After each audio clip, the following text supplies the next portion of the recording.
Channel. So நீங்கள் பார்க்குறீங்க நான் பஸ்ஸில் போயிட்டுருக்கேன். ஸோ ஃப்ரெண்ட்ஸ் பஸ்ஸில் வந்து இடம் கூட இல்லை ஃப்ரெண்ட்ஸ், உட்காந்துட்டு இருந்தாலும் போகணுன்னு இருந்துச்சு. ஏன்னா டிஎன்பிஎஸ்சி எக்ஸாமுக்கு நீங்கள் எல்லோரும் அப்ளை பண்ணியிருக்கீங்கன்னு தெரியும் ஃப்ரெண்ட்ஸ். எல்லோரும் எக்ஸாம்ஸ் எப்படி எழுதுனீங்கன்னு சொல்லுங்கள்.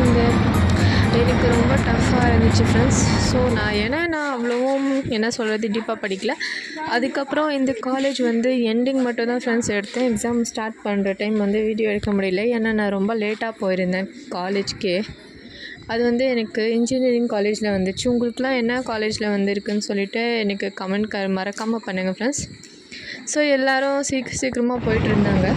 அதுக்கப்புறம் நாங்கள் பஸ்ஸுக்கு வெயிட் பண்ணோம் ஃப்ரெண்ட்ஸ். பஸ்ஸுக்கு வெயிட் பண்ணிவிட்டு எல்லாருமே வெயிட் பண்ணிட்டு இருந்தாங்க. அங்கேருந்து எங்களுக்கு பஸ்ஸு கிடச்சிச்சு. 25%. ஸோ ஃப்ரெண்ட்ஸ் நீங்களும் எல்லாம் போயிருக்கீங்களா, என்ன அது எது ஃபுல்லாக சொல்லுங்கள். இந்த கவர்மெண்ட் பஸ்ஸும் வந்துச்சு, ப்ரைவேட் பஸ்ஸும் வந்துச்சு. அதுக்கப்புறம் இது வந்து ஒரு மேரேஜ் ஹால் ஃப்ரெண்ட்ஸ். மேரேஜ் ஹாலுக்கு போயிருந்தோம். இது வந்து ஃபைனல் லுக்கு.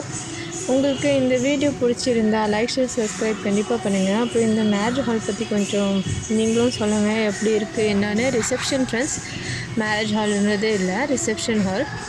ஸோ இந்த ரிசப்ஷன் ஹாலுக்கு ஃபோட்டோஷூட்டுக்கு எல்லாமே பண்ணியிருந்தாங்க. இந்த கெஸ்ட்டுக்காக எல்லாம் பண்ணியிருந்தாங்க. சூப்பராக இருக்குது ஃப்ரெண்ட்ஸ், எனக்கு ரொம்ப பிடிச்சிருக்கு. உங்களுக்கு இந்த மேரேஜ் ஹால் பிடிச்சிருக்கா, அப்புறம் எக்ஸாம் எப்படி எழுதுனீங்க எல்லாமே எனக்கு கொஞ்சம் கமெண்ட் பண்ணுங்கள் ஃப்ரெண்ட்ஸ். உங்களுக்கு இந்த வீடியோ பிடிச்சிருந்தா லைக் ஷேர் சப்ஸ்கிரைப் மறக்காமல் பண்ணுங்கள். அப்புறம் டிஎன்பிஎஸ்சி எக்ஸாம்ஸ்க்கு யாரெல்லாம் அப்ளை பண்ணிங்க, நான் லேட்டாக வீடியோ போட்டிருக்கேன் ஃப்ரெண்ட்ஸ், அதுக்காக சாரி. ஆனால் நீங்கள் எக்ஸாம்ஸ் எல்லாம் எப்படி அப்ளை பண்ணிங்க, எப்படி என்ன பண்ணிங்க, எக்ஸாம் எப்படி எழுதுனீங்க ஃபுல்லாக சொல்லுங்கள். சரி ஃப்ரெண்ட்ஸ், நெக்ஸ்ட் வீடியோவில் பார்க்கலாம். Bye bye friends.